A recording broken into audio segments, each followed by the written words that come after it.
Bonjour, je voudrais aujourd'hui vous commenter donc, le quatrième avis de l'imitation de Jésus-Christ, la prévoyance dans les actions. Il ne faut pas croire à toute parole ni obéir à tout mouvement intérieur, mais peser chaque chose selon Dieu avec prudence et avec une longue attention. Voilà. Ça me fait penser à Ignace de Loyola, dont on dit que quand il avait une décision importante à prendre, s'empressait de ne rien faire et d'aller prier jusqu'à ce que les choses s'éclairent. Le fameux discernement des esprits d'Ignace de Loyola. Il y a des esprits qui sont bons, d'autres qui sont mauvais. Et sur le moment, on ne voit pas toujours. Il faut souvent du temps, du recul, pour percevoir ce qui est bon et ce qui ne l'est pas. Des grands critères qu'il nous propose, c'est la paix intérieure, à l'opposé du trouble. Le trouble ne vient pas de Dieu, la paix véritable vient de Dieu. Hélas, nous croyons et nous disons plus facilement des autres le mal que le bien, tant nous sommes faibles, dit l'imitation. C'est-à-dire qu'évidemment, nous sommes des êtres pécheurs, donc ça veut dire que notre premier mouvement n'est pas toujours bon. Donc il faut s'en méfier. Mais les parfaits n'ajoutent pas foi aisément à tout ce qu'ils entendent parce qu'ils connaissent l'infirmité de l'homme, enclin au mal et léger dans ses paroles. Vous voyez, une certaine sagesse dans la vie apprend qu'effectivement, il faut se méfier des réactions spontanées.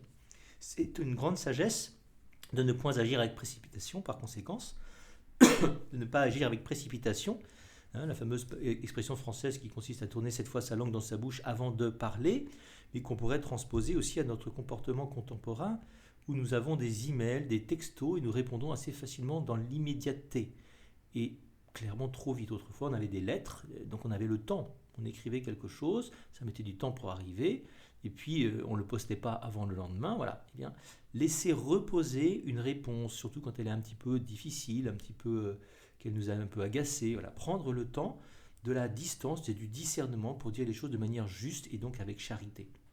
Il est encore de la sagesse de ne pas croire indistinctement tout ce que les hommes disent et ce qu'on a entendu et cru, de ne point aller aussitôt le rapporter aux autres. À l'ère d'Internet, c'est un avis assez important à entendre, je crois, ne pas tout de suite faire suivre tout ce qu'on nous transmet, comme si c'était une information valable et fiable. Aujourd'hui, on manque un peu de garde-fous, on vous parle beaucoup de fake news qui font le buzz, alors en français ça veut dire des fausses nouvelles qui font recette, qui marchent, que les gens croient. Prenez conseil d'un homme sage et de conscience et laissez-vous guider par un autre qui vaille mieux que vous, plutôt que de suivre vos propres pensées.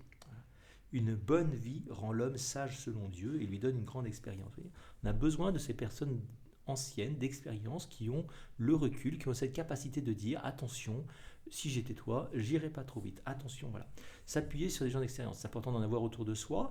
Nous avons, nous chrétiens, une énorme chance. Nous avons l'Église qui a 2000 ans d'ancienneté, une immense sagesse qui lui vient de Dieu, composée d'hommes pécheurs, pauvres comme vous et moi, et néanmoins on peut s'appuyer sur cet enseignement de l'Église qu'on appelle le magistère, qui a une sagesse bimillénaire, et même on pourrait dire qu'il hérite du judaïsme qui l'a précédé. Alors peut-être qu'aujourd'hui je vous propose comme point d'attention, peut-être d'abord quel est mon rapport à Internet, aux nouvelles communications, est-ce que je prends le temps de faire des pauses, le temps de m'arrêter. Deuxième chose, est-ce qu'il y a peut-être un élément du magistère de l'Église, de l'enseignement de l'Église avec lequel j'ai du mal? Faire confiance que l'Église dit quelque chose avec sagesse et prendre le temps d'écouter en profondeur, de se renseigner, essayer de comprendre pourquoi l'Église dit tel point. Voilà, bonne journée à tous et bon courage.